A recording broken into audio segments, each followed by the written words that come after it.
It's the Suncast Podcast, covering the Sun Conference and all its sports.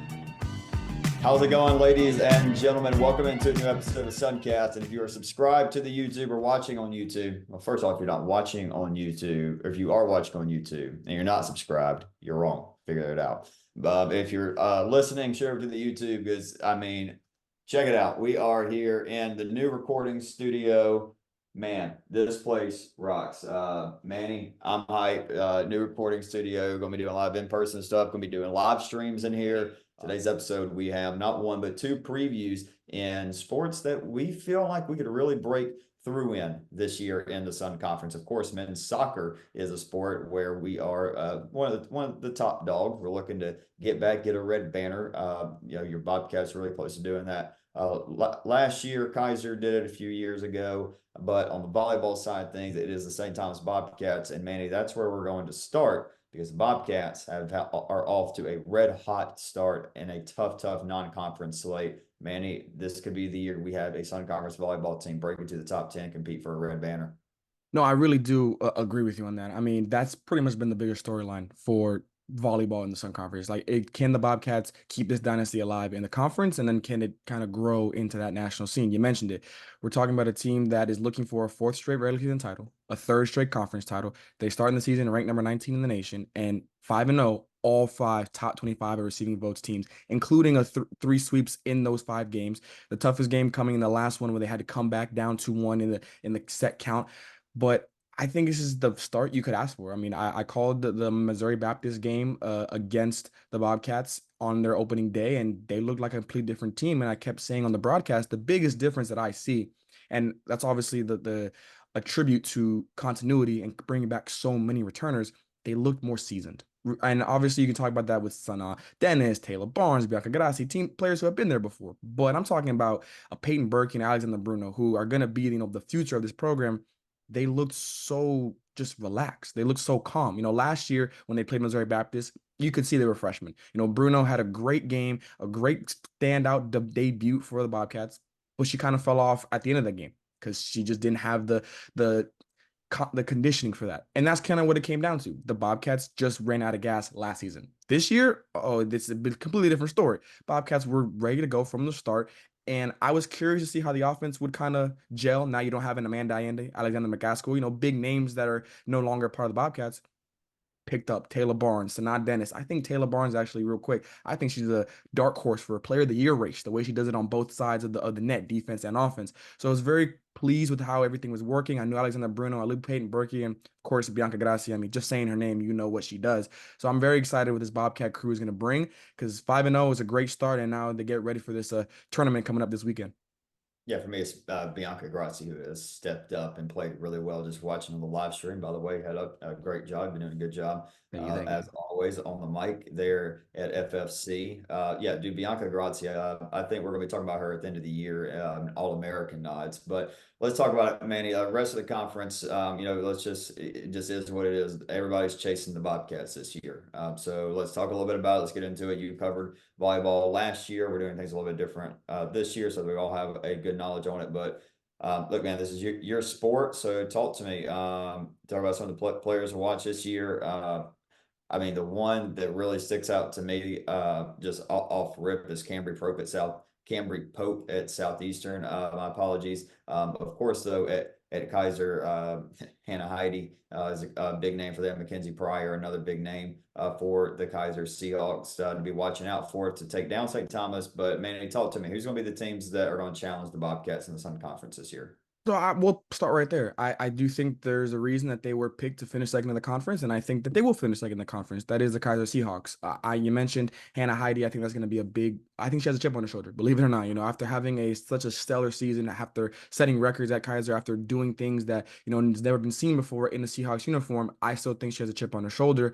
And I think it's going to come from a leadership standpoint. You obviously lose your offensive number one option in Brooklyn Slater, and now we're trying to kind of divvy up the offensive load. I think that's really what they're going to try and focus on this year. They're 5-2 right now, including 3 sweep wins. So they're off to a really good start. But I do think that their main focus is they should feel like they are the team to beat when we talk about who can beat the Bobcats. Newcomer, like you mentioned, Mackenzie Pryor leads the team right now in kills as of we're recording this with 94. My question is, do they have the depth? And, I was looking at the research from last year and how everything kind of shaped out. You had the team in the Seahawks, led the conference in kills, but we're third in hitting percentage, led in points, but we're third in points per set, led in service aces, but also gave up the most service aces. So I'm looking at those kind of numbers, and it gives me a team that just had some really high highs, but then had some really low lows. And that was pretty much how I felt like the season went. There were some moments where we thought this is the team that is going to really give the Bobcats run for their money. Then we were like, they need to figure some things out. They didn't really get into a groove. And I think if they can be consistent, that is what's going to give them the best chance. Use the regular season. I think they will finish second in the conference. I think that's a safe bet. But can they minimize the lows and maximize those highs and keep things rolling? That's my biggest question right now for the Seahawks. Man, let's go to Lakeland, Florida, the Southeastern Fire. Obviously, a team we think will be competing right there with them. You talked to first-year head coach Amanda Phelps taking over, a new head coach there in Lakeland. Talk to me about the Fire. What can they do this season, and will they be the third best team in this conference, or are you saving that nod for a little bit later on? So they are my third best team in the conference. I do think they will finish third, but I do think the gap between them and the Seahawks is not as big as someone might think, or as Seahawk fans might hope, or as Southeastern fans might not hope. There is the gap is not that big. The question right now for me, and it's just simply because it's our first year there, is the new coaching staff. That's really what you got to do. You got to give them time to gel. You got to give them time to really get through things. Right now they are 2-1, 2 sweep wins, so that's a good start. They do play tonight. I believe they've already started against Mobile. I think that'll be a good test for them. They have not started yet. I think they're a little pushed back there in Mobile, looks like. But that is going to be a good game for them. I think it'll be a good test for them. You're losing 3 of 5 players who reached over 110 kills last season in Grace Petty, Amelia Harding, and Tatiana Lyons. A lot of offense to try and make up there. But you mentioned you're returning Cambry Pope, Chip Cunningham. I think Ali Postlethwaite is going to have a really big setter year. I think an underrated setter year. I think she could be in the all-conference discussions when it's all said and done.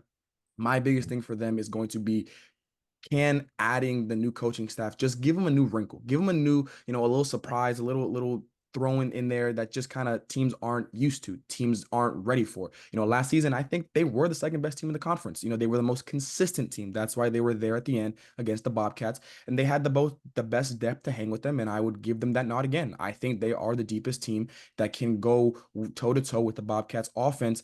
You lose some key players, but I think the new regime and under Coach Phelps, I think they will really get things going. A newcomer I do like that I'm seeing so far, Yarlis Lopez, second right now in kills with 35 again before the game tonight against Mobile. I think she'll be a nice addition to the offense and kind of get into that mode of trying to find more weapons for Ali when she's trying to keep the offense moving and grooving. Overall, they seem like the deepest team right now aside from the Bobcats, so I give them the nod. Again, that gap between second and third, between the Seahawks and the Fire, I think is going to be huge down the stretch, because one team will be able to get a home court advantage in the first round and maybe get that under their belt. Another team, second, get a little bit more confidence boost. Each team has their own retrospective pluses, few minuses, but overall, I like where the Fire are at in terms of depth. And that's just about gelling with Coach Phelps, and I'm really excited to see what they do. Yeah, for me, Manny, I think the third best team in the conference this year is going to be the Ave Maria Gyranes. I'm a big fan of Tegan McCormick. I'm always a big fan of when you have a new coach come in as someone that you promote from within. If it's a good team, it's a good culture. I don't think there's any doubts there for Ave Maria volleyball. We've seen them play in some of the most competitive and best games in the Sun Conference in the last couple of years, and they don't lose a whole lot either.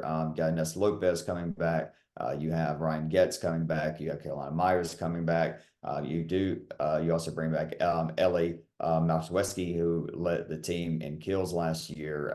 Now they do lose some offensive production, but I like Ave Maria a lot this year. I think they're going to need a little time to get going, new coach and everything. But once they get going, I think they're a team in the conference. They've been here. Coach McCormick's very familiar with this conference, but Manny, I still think it's St. Thomas, Kaiser, a fairly distant second, and then you have the Southeastern, the Ave Marias.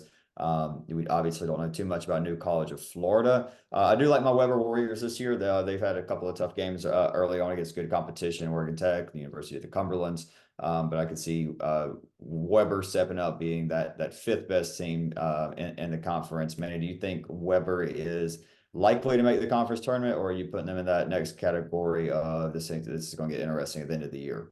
So I actually have Weber and Florida Memorial kind of in a weird tier of their own. So I have them both in the middle of the pack, and I'll get to Flomo in a minute here. But specifically for Weber, I have them pegged as the scariest team in the conference because, like you mentioned, they are another team that's returning a lot of players. Another year under Coach D, which is just going to be a plus automatically. You automatically get a bonus in my book for that. I think they're the scariest because if they use the regular season to get better, to gel, to have another year again under coach, and to just continue trekking forward and build day by day come postseason time, I would not be surprised if they hit a spark. It's a one week tournament. That's really what it is. I don't care where they finish. If they're playing the best volleyball, their best version of volleyball at that time, they could easily be in the conference tournament. I would not be surprised. That's how scary I think this team is. Obviously, you lose a Bailey Sigma, Theodora Ratovich on offense and defense. That's going to be a big hurt. But you bring back Nadia Reed, Savannah Wheatley. You have O'Reilly Bosler, who's stepping up this season. I think is going to be big for her. She was kind of in the middle of the pack last year when it came to kills. She was first in total blocks, though. So defensively, she already had an impact. I think her offense will take a step up. Overall, that's where I see the Warriors. I just like their team. I can't really put a number on it. I can't put a stat to it. But last year, I saw so much energy, and they were a 500 team exactly. I firmly believe they will be above 500 this year. I firmly believe their start is, like you mentioned, just the start of a season. You're getting used to everybody. I wouldn't hit the panic button like that. When conference starts, I think they will be a much better team than they are now. And when postseason comes, they could be the scariest team in the conference. And that's what I'm pegging them at right now. Well, man, let's wrap up with volleyball. Talk to me about the rest of the Sun Conference. Who's going to be fighting for that last spot between Florida Memorial, New College of Florida, and Warner, and who's going to get that last spot in the conference tournament? And then let's throw some predictions out. So I'm going to give the final. I'm going to go backwards because I believe, unfortunately, the Warner Royals and the New College Mighty Banians will miss the playoffs just by the fact of right now. I'm going to give it to New College just because they're a first-year program. I need to see it. I could be wrong, and I'll hold my head on that if I am wrong. But I'm just going to go with the programs that I've seen, that I know what they're really going to bring in this year. As for the Warner Royals, I think they're developing. I think next year, though, will be the year where they might be a year away. I think that's where they are right now. You continue to develop this young core that they've been building over there. I really like what the Royals are going to be building.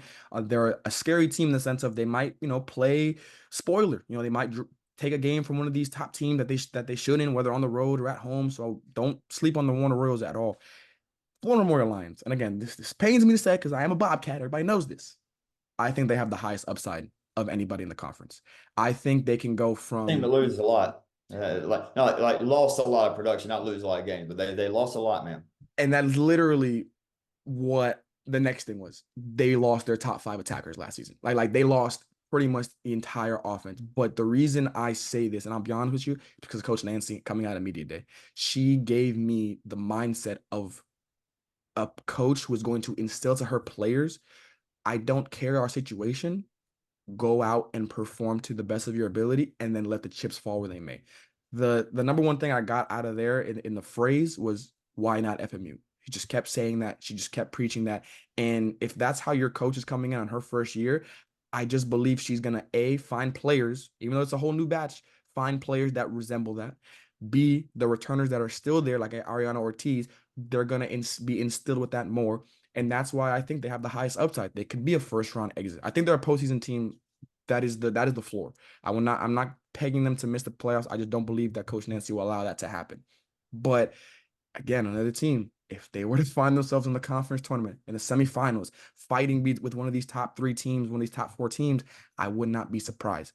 The Lions are the team right now that I think has the highest stock at the best value. I'm not picking them. I'm not going to say that you should pick them. I'm just going to say, do not be surprised if this team either comes out the gate hot, catches fire midway through the year hot. The Lions are the highest upside team because I like the intangibles that Coach Nancy and her staff are going to bring, and the players that they bring, in the development of returners, and overall just the volleyball that she's going to instill at a Lions program. Manny, the St. Thomas Bobcats do not win the Sun Conference volleyball tournament if blank. They do not win the Sun Conference volleyball tournament if they do not respect the Sun Conference volleyball scene. I firmly believe this conference, even though for the past few years has been Bobcat dominated, it has not been easy. Yes, the Bobcats last year went perfect in the Sun. Yes, the Bobcats have been hosting the Sun Conference tournament for the past 3 seasons, possibly going on 4 now. I understand all that. But let's look at those games. Every single year has been a tough game. There has not been a single year where the Bobcats ran through the conference. And I'm not even going to say last year. I don't think they ran through the conference. Yes, the record might seem like that. There were some competitive games that I saw with my own 2 eyes. There were some great games that I saw with my own 2 eyes. It took the Bobcats being on their A game day in and day out. This year, I think the Sun Conference volleyball season is the best it's ever been. I think if they don't come in ready to go, they're going to have a target on their back. The biggest target they've had in this entire Whitney Bateau era. Everybody wants to beat the Bobcats, whether they're going to make the playoffs or they're not going to make the playoffs. They will get their best chance on the road, at home, tournament, regular season, whatever. If the Bobcats do not take advantage of this opportunity to better themselves mentally and be physically and mentally ready for this challenge, they will not be conference champions this year. Man, the St. Thomas Bobcats are won the 2024 volleyball Sun Conference title in the regular season and in the tournament. I don't think I've been as confident saying that. I mean, obviously a couple of years ago, Kaiser swimming and diving, that was like, check box, but now St. Thomas is caught up in that one. Southeastern baseball has been an easy one to say. That was an if, so I'll give it to you. There's not a chance in hell that happens. Like, there's just not a chance Whitney Bateau's group does that this year. I'm sorry. It's going to take a unbelievable year, and it's going to take some unbelievable performances against other Sun Conference or from other teams in Sun Conference volleyball this year. That may fire up the teams, that may piss off teams or coaches. Well, there's your bulletin board material. I do not think there is a team in this conference on the same level as St. Thomas this year. I did not think this going into media day. I did not think this going out of media day. This is a team rolling through traditionally very good teams. Missouri Baptist is consistently a top program in the NAI, and maybe they are down this year, but they just went and thumped them. And don't tell me it's because they were in Miami. I don't want to hear that crap, because Mo Bap was in Miami last year, went down and took St. Thomas's lunch money. It's not the case anymore. This is a national powerhouse. I'm rallying behind this team to win the national tournament. I want Sun Conference teams to beat them. And now that's a heck of a clip for Coach Bateau to use there. I do want Sun Conference teams to beat them because I want to see Kaiser get that win and elevate into the talks of being a national powerhouse. Remember, a couple of years ago, we were singing a very different tune. We were talking about Kaiser being the team that should be nationally ranked, that should be the national top dog. Now, my tune has certainly changed. This is just a different team, ladies and gentlemen. The St. Thomas Bobcats volleyball team is primed to do something special and go on a run that, well, I haven't seen a volleyball team do in the conference. Now, making the final side is cool, but I want to see this team really make a run. Like, I want to see this team beat an Indiana Wesleyan. Like, I want to see that. I want St. Thomas to be on that level, because it's going to force everybody else in the conference to reach that level. Don't think it's true. Look around at all the other sports. I think they sweep. I think injuries is obviously the big one. The I word could obviously derail the season. But I look at this team. There's not a team with as much depth with top end talent. I think Kaiser's got some great top end talent. I think Southeastern's got great top end talent. But St. Thomas, it's the toughest. FFC is probably the toughest environment to go play a volleyball game in. And yeah, they're going to win this conference. Clean sweep. I'm not going to do anything. I can't say anything else. I'd be lying to everybody if I said anything else. So let's look at you got anything or do you want to go to men's soccer? We can go to men's soccer. I got the same thing. Coach Witt, I just know he asked me a question. I'm going to answer it, but I'm 100% agree with him. I think Bobcats sweep both, and history continues. Okay, well, St. Thomas, enjoy it while you last, because a little bit here in this men's soccer program. I think oh God, this is about to be a good one. St. Thomas and lose them really quick. I'll just say that. Preseason coaches poll, men's soccer. St. Thomas 1, Kaiser 2, Southeastern and Scatter in the 3 and 4. Weber International, Florida Memorial follow, and then Ave Maria, New College of Florida, and Warner. Manny, I'm gonna start with um, I'm gonna start from the bottom up pretty much with my predictions here in men's soccer. And I'm gonna say that Warner's probably going to I think Warner's going to take a step up. I'm not gonna put them at the bottom. I'm actually gonna I'm gonna have to put Ave Maria at the bottom. 2-15 last year. You know, you interviewed Warner and Ave Maria. I think I came away a little more confident in Warner than Ave. For Warner though, man, it's got to be Blake Joseph. I'm sorry, for Ave Maria, it's got to be Blake Joseph. It's got to be Patty Pearson.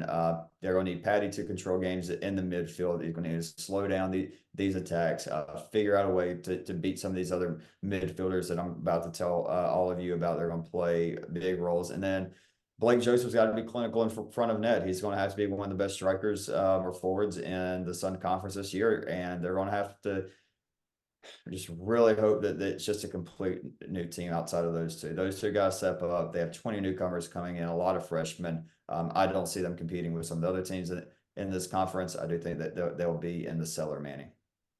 Yeah, I agree. I do think Ave Maria, Warner, I think those are the teams right now at the bottom of the conference, unfortunately. I don't think it's going to be in a bad bottom. I do think just more of a situation of somebody has to be at the bottom.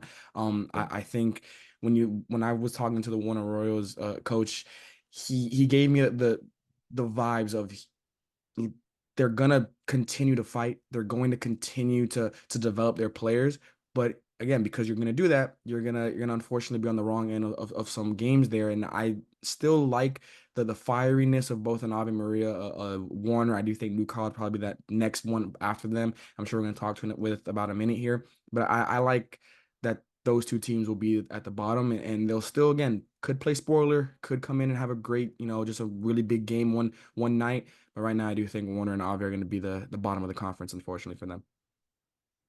Yeah. Again, Warner, what are you going to get this year? Like, is there going to be growth or is there going to be the same thing? If it's the same thing, you're not going to make the conference tournament. If you have improvement, there it is. Coach, he held his cards pretty close to the chest, so we'll talk a little bit more about Warner throughout the year. But looking at who I have finishing, was it seventh? Yeah, 1, 2, 3. We got 9 teams in the conference this year, right? Correct. That's right, 9. Okay, I was like, We got to get used to it now. We got to get used to it. All the changes, and the other one, New College, Florida, and then Coastal's dropping. I was like, all right. Yeah. All right. 7th, I have Florida Memorial. I had them a little bit higher before what I saw against Xavier, 6-0, no bueno. I think David Martinez, he was really good at Jarvis Christian, went 10-5-3, but he talked about this as a step up in challenge, as a step up in class in the Sun Conference.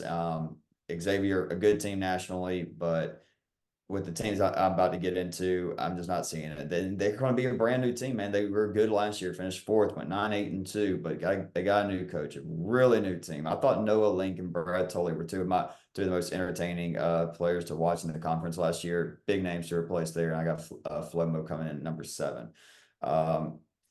Manny, my sleeper team this season, I'm going to put them at 6. It's just because it's their first year in this conference. They went 10-3-1 last year, and they just beat the brakes off of Florida College. Yeah. Today, record. Now, here's where I think they get caught up, and here's why I think they finished 6th in the conference this year. They got to adjust to now playing teams 2 or 3 times. That is a big adjustment. These teams, because all the other teams, they now have a year under their belt of playing teams twice. Well, now what's going to happen? You can't. Will Coach Conga be able to make those adjustments? Will the players be able to make the adjustments? And everybody else in the conference has got a year up, and especially in a conference where you have so many experienced coaches, like Coach Oldham at Kaiser, like Coach Matz at St. Thomas, like Coach Roberts at Southeastern. You have a lot of experienced coaches with their team, with their unit. I'm very excited for their game Saturday against Florida National. As far as who they got replaced, Giancarlo Kama was an offensive mastermind for them last year, scored 8 goals in 4 games. He's no longer at New College of Florida. I loved my interview with New College of Florida with Juan and Coach Conga. I think this is going to be a team that's going to compete in this conference right away. He expects this to be a team that competes right away. And I wouldn't be surprised if they end up getting some big wins against like a Southeastern, maybe even picking one off against a St. Thomas or a Kaiser at some point this year. No, I like the pick, honestly. I think it's actually the right pick in the sense of the team that, yeah, you're new to the conference. You don't know what you're going to get from them, but a big win today, that FNU game, I think is going to be a good test because then the Conquistadors have St. Thomas as the Bobcat season opener just a few weeks out, actually next Tuesday. That'll be a good test to see how a seasoned team like the Bobcats do against FNU, and then you look back how New College fares against them. I'm very excited for New College. I think that men's soccer might be the sport where I'm the most confident in that they come in and they make an immediate impact. And that says a lot for arguably, some could say, the toughest sport in the Sun Conference. Again, a lot of debates in there, but I'm just saying men's soccer is definitely one of the biggest challenges when we talk about the Sun Conference sports. Yeah, I'd say the women's side of soccer may have they may have something to say about that. Manny, moving on. I in fifth place this year. I have a team sliding back a little bit. I think the Southeastern Fire are going to slide back a little bit this year. That's going to be my take. Could very well end up eating it, but I think they just have a little bit of a tougher regular season this year. A lot of new guys coming in. Two, I am very excited, and if these guys are as good as advertised, then yes, this will be the third best team in this conference this year. First off, a Creighton transfer up top in Guillermo Versta, and then Fabio DePaul, a transfer midfielder from Lindsey Wilson. He had 4 goals and 2 assists as a freshman. They have a really good goalkeeper, Henrique, back in goal for them. Victor is also back with the team. But other than that, man, they got 9 positions to fill. It's going to be a brand new team, and I just feel like there's a lot of teams that are building and are going to be better than what they were last year. And for that reason, I'll put Southeastern there at 5. No, I understand that. I really do. I think with the Fire, at least me personally, I'm gonna look at this Lindsey Wilson game that they play tonight as a kind of obviously first game of the season. We're not gonna say it's the end all be all, but I think that'll give a good test or a good kind of trajectory on what they're gonna be and how everything's gonna gel. Like you mentioned, you bring in some good transfers, that's great, but not everything has to work. And like I mentioned, in a conference where men's soccer is tough and it's very hard, the gelling sometimes is what holds teams back. And it's unfortunate because it's definitely part of the process, and you can't speed up the process no matter how good you are or how much talent you bring. So I'm very excited for their match tonight against Lindsey Wilson, funny enough, and I'm excited to see where they go, but I do think they might take a slight step back. And I think it's more of a situation, and I'm sure you agree, where it's not necessarily as they take a step back as the entire conference takes a step up, and they just kind of get past in that process. But I'm sure they'll be back into it as soon as probably even next year. Yeah, and I did make a mistake there. I do have Southeastern 4th in my preseason, not 5th. I realized I skipped a team. I'll talk about briefly. The SCAD Bees. I have SCAD at 5. My apologies on that one, Coach Roberts. Use that as motivation. Me saying y'all are 5th. You probably still saying y'all 4th place. And that's fair. I have SCAD 5th, Southeastern 4th. Real quick, Connor Frial is phenomenal in net. Love watching him between the sticks. They lost 2-1 to Georgia Gwinnett. I was able to catch a little bit of that one. They got to be more aggressive, man. I think it's a really good team. They've got to have a more aggressive mindset. I thought that was going to be a winnable game for them at the end of the year against a big name team that could have really kicked off their season. Not a bad one. 2-1. Georgia Gwinnett went down to 10 men. I would have loved to have seen the Bees get an equalizer there. The big one's going to be Chow Lara, of course, for SCAD. Another coach talked about him. He's going to be big for creating chances. He's got to create chances and some easy opportunities for his guys up top. But if Connor's strong in net and Chow's creating some opportunities, I think the Bees will be 5th and in the conference tournament. Manny, put on my Weber hat. I'm going to put on my Weber hat. I think the Weber Warriors are going to finish 3rd in the regular season this year. I'm a big fan of Philip Bond. I don't say that lightly. Of course, I got a soft spot in my heart for the Weber coaches and for the Weber family, but I am truly a big fan of Coach Bond. I was a fan last year. I love what he's done with the team. I get to watch their training some. It's going to be a really new team. 2/3 are new players. But last year we saw the team get better as the year went on. They have returners coming back. They're a part of that big culture that Coach Bond keeps speaking of. Ben Parkinson in goal will be big.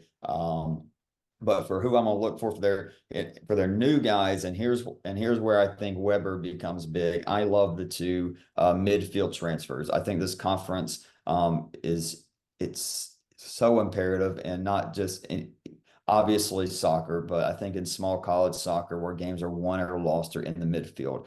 I love the two new guys. Felipe via JUCO midfielder. He's really good on the ball, creating chances. And then Jonathan Mendar had 14 appearances at Georgia Southern D1 as a freshman, providing some width on the field, whipping the ball in for some tall strikers there in Babson Park. If Ben's strong in net, and if Felipe and Jonathan are strong in the midfield, along with what's returned there in the BAB, I think this is going to be the third best team. But Manny,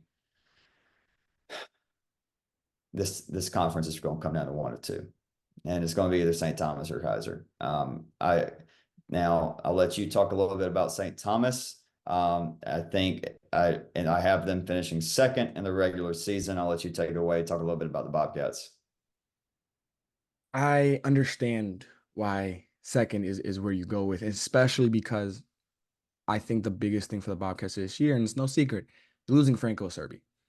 You're losing arguably the best goalkeeper for the past 2 seasons, some could argue, in net, and that's saying something for some of the goalkeepers that we've seen in the Sun Conference the past few years.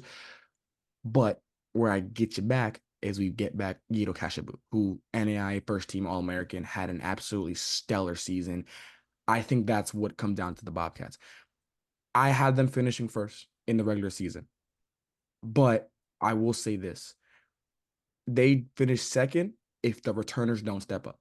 That is the simplest thing for me. If the returners that come back, I'm not just talking about Guido, I'm talking about everybody who's coming back. Obviously, you have some new players, and I'm excited to see what Coach Matz is going to really try and integrate with the new players. But my focus is on the returners. Why? We're talking about the team last year that made it to the Sun Finals and lost in penalties to the Seahawks. We're talking about a team that made it to the NAI semifinals and lost. You don't look necessarily for the transfers, for the first-year players, for that to be what's the missing link. You look for your returners. Coach Felix has done a great job year in and year out at being one of the most consistent teams at St. Thomas. Men's soccer at St. Thomas is associated with winning, and winning multiple years in a row, winning conference championships, regular season championships, making NAIA tournament runs. I think it comes down to the returners. I think Guido's going to be the one who leads that charge. I think he'll have another first team all conference season. I think he'll be in a player of the year race. I do think he's going to have his best year as a member of the Bobcats. But it won't matter if the rest of the returners don't step up, because if you do that, the new players, the freshmen, the sophomores, the transfers, they will fall in line. But it starts and ends with the returners, and that's where I'm looking at for the Bobcats' revenge tour this year. I gotta get like an alarm in here for a hot take. My hot take's not Kaiser's winning this thing. That's not a hot take. I mean, you could say as an underdog, they would be plus money. I feel like with St. Thomas probably being the favorite to win this conference. But my hot take, I think the national player of the year resides in West Palm Beach, Florida. Mikey Basati. The freshman last year was absolutely phenomenal. Talk about I saw that look on your face immediately when you said it. It's the face every St. Thomas Bobcat men's soccer fan has for Mikey. Dude, he's so awesome to watch. He is fun to watch. I think he's gonna have a massive second year. I love coming there in my interviews. No, all my men's soccer interviews, I loved the way that they went. Weber, I've already talked about them. New College Park, talked about them. St. Thomas, obviously, it's Coach Felix and Guido, like, duh. I love that Kaiser interview. I really like where that team's at heading into the preseason. Santiago, I believe Santiago Nabat's back in goal. You could say he was in the shadow of Franco. I don't think that's a crazy thing to say at all.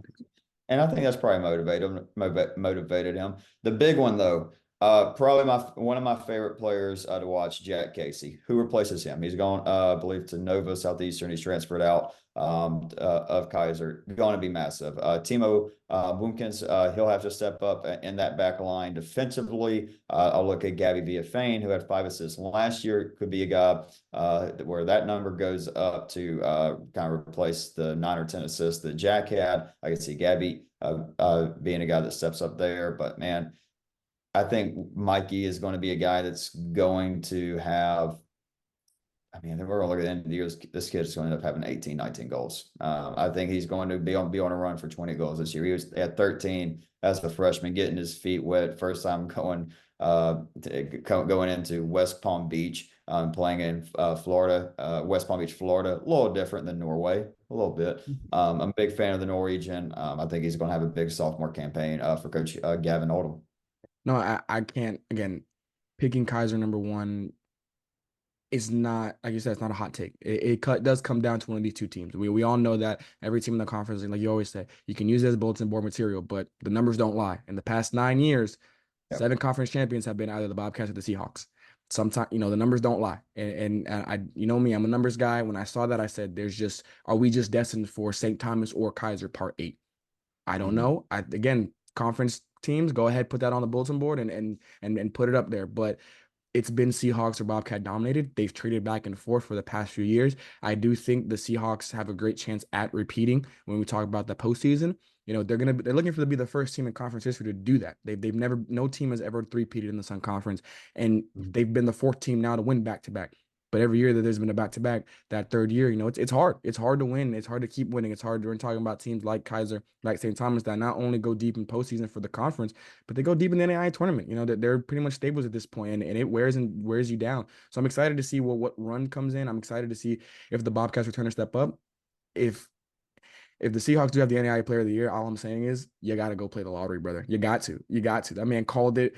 We are in August. We aren't even done with the first week of school. And he said, I got y'all. Don't even worry about it. The hot takes are coming. I don't care if it's fall. It's still summer over here. It's still summer. At the very least, he's going to be first team All-American. That's my take. The kid's special. I mean, I got a freshman phenom. I had one we had one at Weber last year. On the football side of things, my boy Zach Van Fleet banged a 44-yard field goal in our scrimmage against Atlantis. We get the season kicked off Saturday against Fort Lauderdale. I'm hyped. Coach Harrell, full effect.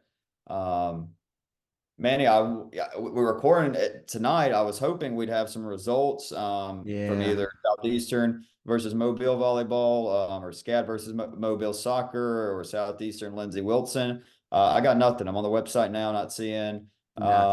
It could be weather. Do you have any rain down there in Miami today? We actually did. I'm not gonna lie. The past 2 days, the sky has been falling. It's been falling very hard. I've been in the office all day and no windows, and I can hear all that thunder outside. So it's been stop and go. So it's been pretty rough down here. Hopefully by the weekend with women's soccer, it kind of slows down a little bit. Got a big one against Barry. But yeah, I was hoping we had 5 matches for men's soccer. You had 1 for volleyball, and just fortunately no results so far. It does look like Ave and Middle Georgia are at halftime at least. The only result that we really had was that 0-0 still. The only result that we really had was the Florida College game, but again, that was early in the day, so they kind of got caught early before any weather really got in their way. I think I'm excited. I was so happy to not only record with you, but then I looked on the website. We got games today. We could actually report on some games. We got to talk about some games. So I'm excited. Well, I'm excited. I mean, just looking forward. I mean, talk about today as it's coming out on Friday. How about this game in Grand Rapids, Michigan? Aquinas College versus SCAD, 1 o'clock. We'll have I want to tell you what. May hop on Instagram Live, watch some of this SCAD Aquinas game. So for the new studio, as you can see, I do have. See, you got the credentials. Got the credentials here. But do have this here, got the nice NISB and Suncats logo. I also have a projector to come down to project some games. Going to be doing some live streaming in here. See the rings. See, look at there. Look at there. My guy had a vision, and he made that vision come true. No, shout out my mom and shout out Sydney. They did all the decorating. I just kind of approved. But look all right. So Kaiser fans, volleyball Kaiser probably still PO'd a little bit, but men's soccer do have this in the office now. It's a Osprey. Got a great reflection going there. So I am close to the water in my new residence, and I have become fully obsessed with those birds, ospreys. Dude, they're freaking awesome. They are awesome birds, man. They are so cool. Great, just great birds. Fun to watch. Fun to see them go and dive down. They only eat fish, only eat live fish. They won't take dead fish. Can't train them. I thought about it. I can't wait to edit this for the YouTube and put a timestamp, put Reagan's newest infatuation, Reagan's birds. I don't even know what I'm going to title it, but I'm going to title it something. It's going to be great. They are badass birds. Great birds. You just gotta watch them. Weber baseball fans, they know. Like when I first saw them like making a nest, so my boy Oscar and Olivia, who are now in year 3 of having their family there at Bradney Hammer Field. Not quite as long as I've been there, but about as long as I've been there. Dude, I think they're just cool birds. Just that simple. I'm not even a bird guy. I'm not a bird guy. They think people call me a bird guy. I'm not a bird guy. I'm not a bird guy. I don't go out look at the binoculars. I don't do that. But they just look at the birds. He said, "I didn't choose the birds. They chose me. This is what just happened." that kind. I love ospreys. They're cool. They're cool. Yeah, man. Anyways, let's see what else we got. Volleyball, big volleyball games also tomorrow. Kaiser, Freed, Hardman, St. Thomas, William Carey, another good test for the Bobcats. They also take on Texarkana. That'd be a good game. Warner takes on Life. That would be a good game. A few others on the schedule. Let's see. Southeastern's in Mobile this weekend. Weber's in New Orleans. Lucky. That'd be sick. But yeah, obviously this weekend, big men's soccer weekend. Scat against Faulkner, Warner, Thomas, Southeastern, Bethel. Your studio might be haunted. I'll tell you the one I'm really excited for, 7 o'clock on Saturday, Weber versus Palm Beach Atlantic. And then, of course, also Saturday night is Florida National against New College of Florida. Big one there. You mentioned already, St. Thomas plays Barry. And then the boys in the BAB get things started with a week 0 action, Fort Lauderdale versus Weber International. So we are fully back on the swing of things. So we'll get back on our normal schedule. We'll be planning on recording on Sundays. Manny, that is official. You, me, and Josh, we are going to start our recording Sunday, so that we can get episodes out Monday. Thank you all for kind of bearing with me over the last couple of weeks, with getting previews and getting the Dustin Wilkie interview out and everything. Fall camp, it sucks. Football fall camp sucks, especially when you're doing media day. Smoking like a first year GA. Smoking like a first year GA. I love it, but it's oh yeah, absolutely. That's how you know you love it. That's how you know you love it. You're like, this sucks. And not the Sun Conference media days. The Sun Conference media days have been awesome. It's been the Weber football media days that have been they are the one that they are. It's been difficult. I'll say that. Not difficult. It's been tedious, but I have gotten really good at video editing, which is important because you want to get better video editing on NAISB and Suncast. But yeah, Manny, anything outside Sun Conference? What else we got going on? Ooh, I did see something, but if you got if you got anything, let me know, because I did see something going around social medias right now. I'm interested. What did you see? What's going on social media right now? If you could erase one basketball player, history, like never played basketball. Michael Jordan. Oh God. LeBron James. Oh God. Kobe Bryant. We're still going. Oh God. Steph Curry. Oh God. I had an initial reaction and I changed my mind. And I haven't changed my mind since practice today, which I got home. I'm not gonna lie, I had an initial reaction too. Okay. Is it Bean? Was Bean your initial? Yeah. That was my initial reaction. Right? That was my initial reaction. I as much as, again, you could say recency bias, I don't think you can get rid of Steph. I just don't think you can. Like, Mhm. if you Before do, before the Olympics, is Steph your answer? yeah, even before, because he just changed the game of basketball. Like, he just changed it for forever. I I don't think got you you. get rid of Mike. Here, hold on. Here's where I got. Here's where I got you. Here's where I got you. Because you can't get rid of Mike or LeBron like that. I really wish they would have replaced them with two other guys, but whatever. Because it's pretty much you was asking, would you rather get rid of Kobe or Steph? You can't get rid of the goats. Whatever. Whoever won't have that debate. Whatever. Steph Curry changed the game of basketball. True. Did you like basketball more before Steph Curry influence? I'm so glad you asked me this question. And this is why. Steph Curry stands max 6'1", 6'2", something like that. Not the most athletic guy in the world. I think 6'3". I think 6'3". You know how those listed things are. I'm going to say more post Steph simply because looking at him do what he did in the highest level of basketball in the world, he made a bunch of kids believe I can do that. Because, and again, shooting, I said today, actually, shooting is the skill in basketball you have to work at it every single day, or you will not get better at it. You will either get better or go lower. You will never just stay at it if you don't work at it. As a normal-sized human being, as a not as athletic as a LeBron, Mike, Kobe, like, we're just not going to do it. I'm not a king. You know what I'm saying? I'm not king. I can't do what he can do in the air. You are a king, Manny. You are a king, Manuel Burrows. I was like, hey, I'm gonna lie, that's a king. good one. That was a good one. That was great. That was some great banter right there. I think Steph's impact on the game for the younger generation of just looking at it and saying, you know what?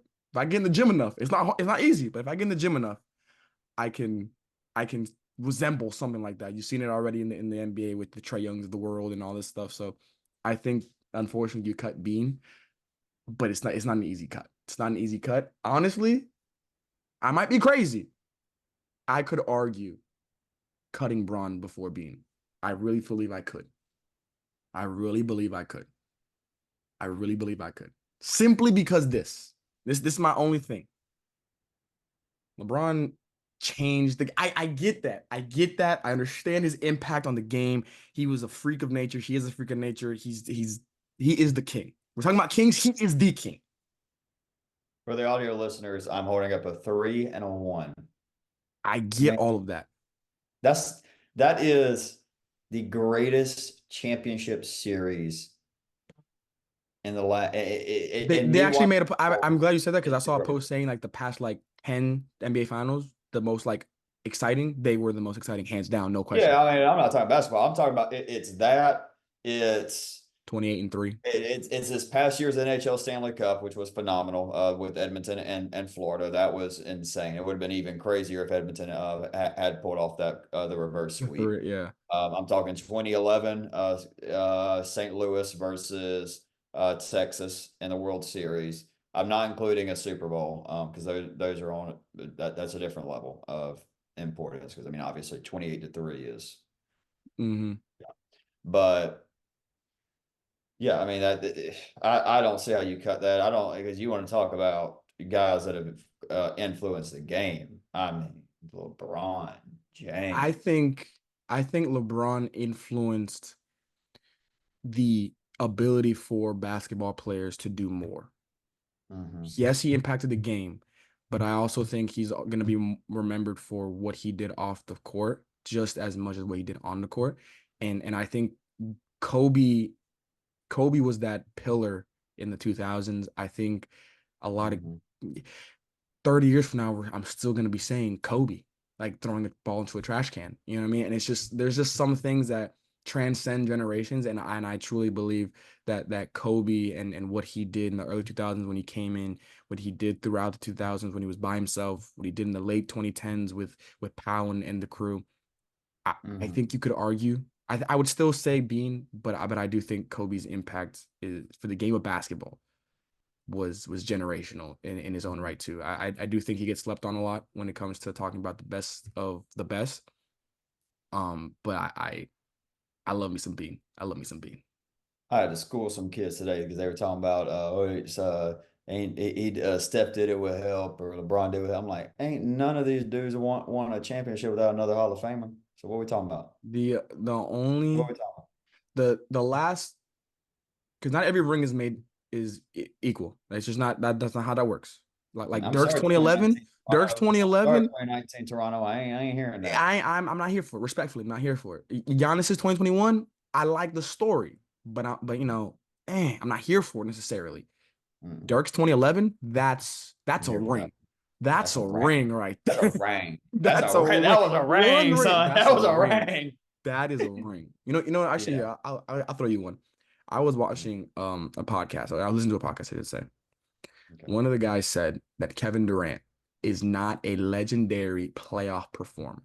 He's a legendary player, not a legendary playoff performer. And I had the same reaction you did. I was like, what do you mean? He elaborated, and basically what he said is, and I'll ask you that same question. Can you give me a Kevin Durant playoff moment and or see it like playoff run?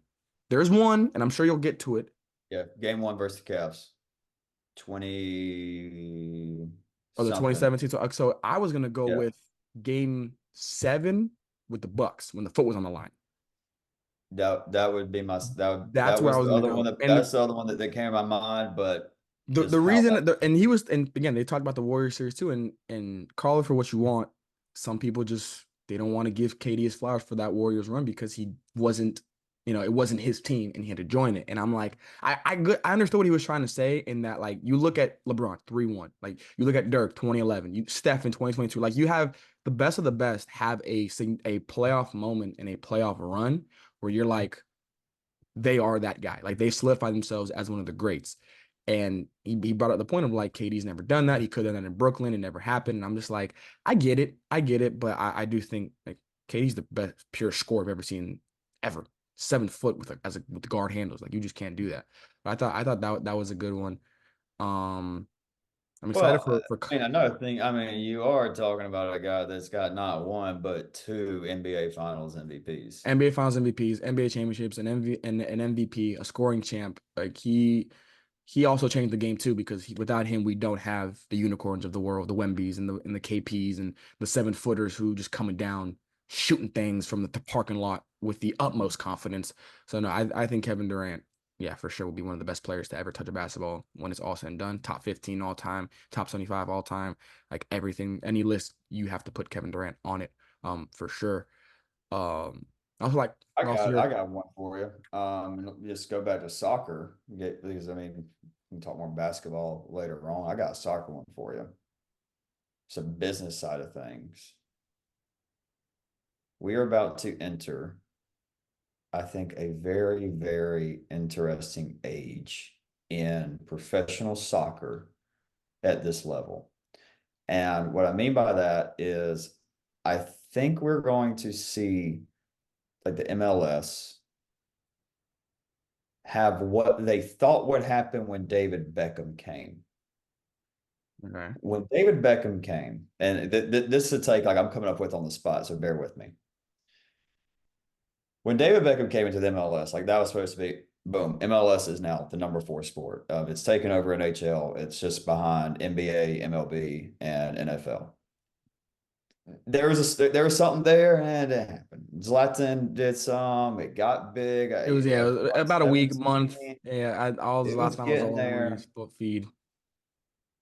You turn on the TV. Lionel Messi's in some Lowe's commercial. He's in some Coca-Cola or Pepsi or whatever.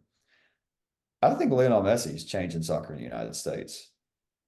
I really I'm with you. think that I'm with you. I really think that, and we'll see. We'll end the show on this. I don't want to go in this rabbit hole much more, but I think soccer may be really growing. The big one's going to be what happens in the World Cup in 26. If we lose in the first round, it's over. It's dead. This is the golden team. We've got to make a run.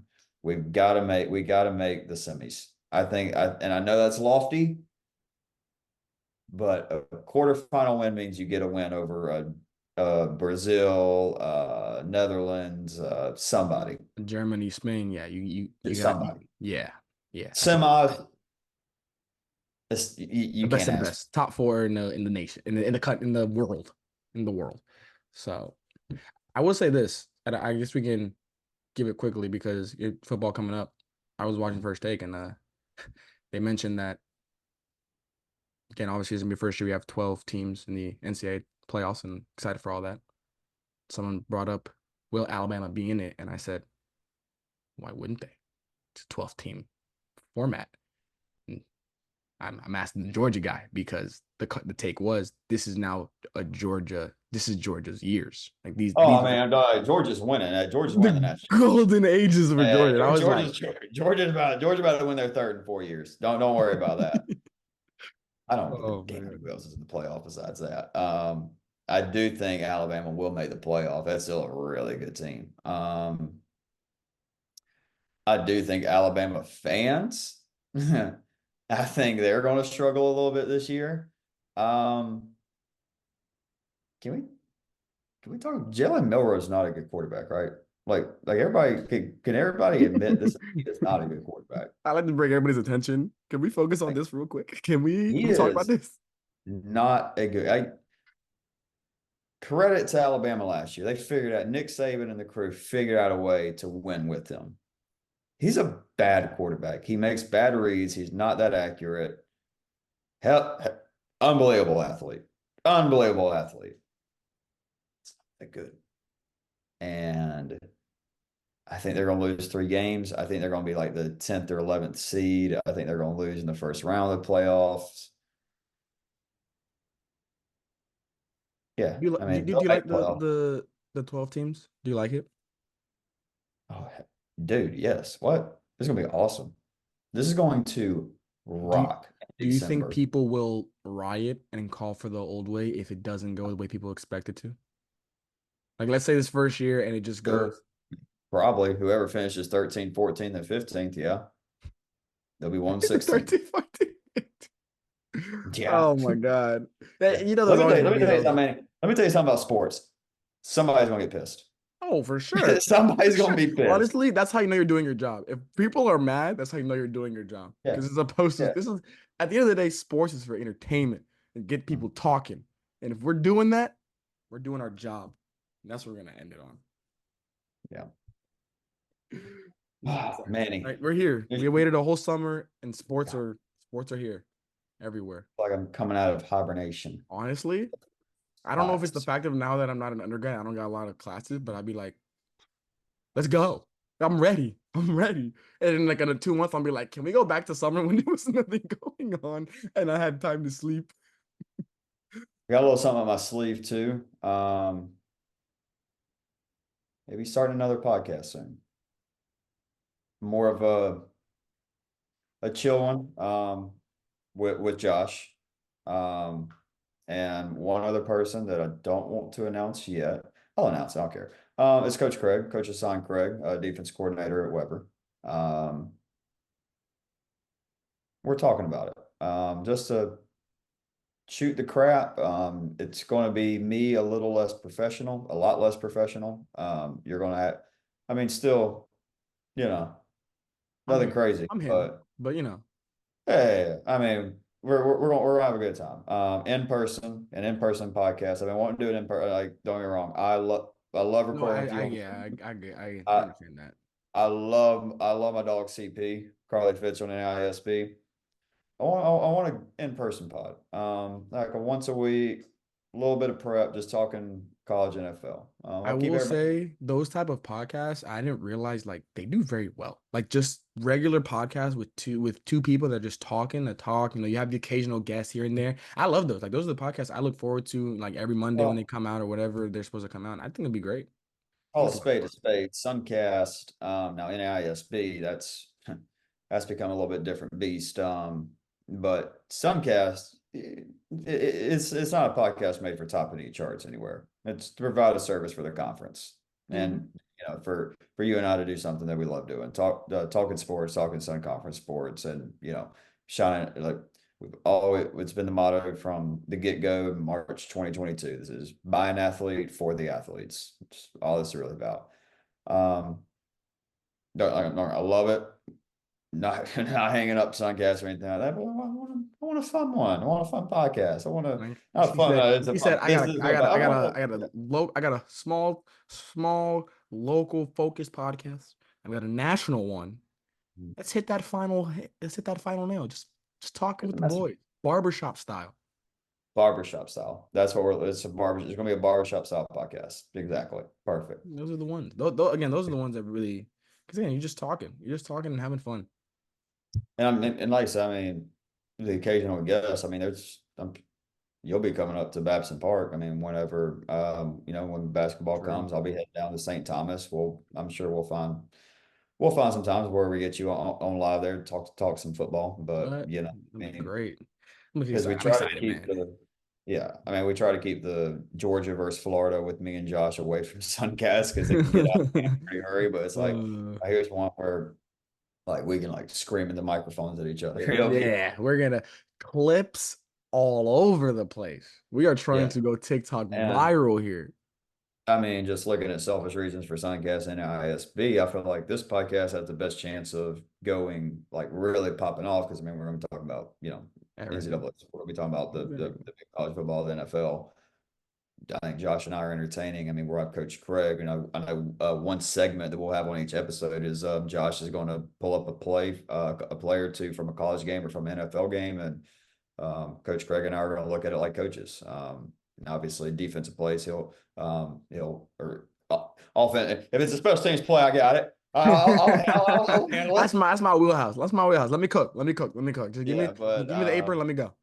I mean, Coach Craig's a brilliant defensive mind. I thought we had a really good defense at Weber last year. I think we're on a really good defense this year. God, I wanted to talk Sun Conference football so bad this year. Gosh almighty, I really wanted to, but can't. No, we'll keep Josh around, I guess. Josh, right. You're in. Sub him in real quick. He might lose it. If he doesn't. Well, all right, man. You got anything else? Nah, I think we're ready to send people into the weekend. All right. Thank you. Have a great weekend. We got a big weekend. I already told you about everything. Check it out, thesunconference.com to catch to see all the games, and then Sun Digital Network to watch all the games. And then follow us Suncast Podcast, Instagram, YouTube, Twitter. Have a good one.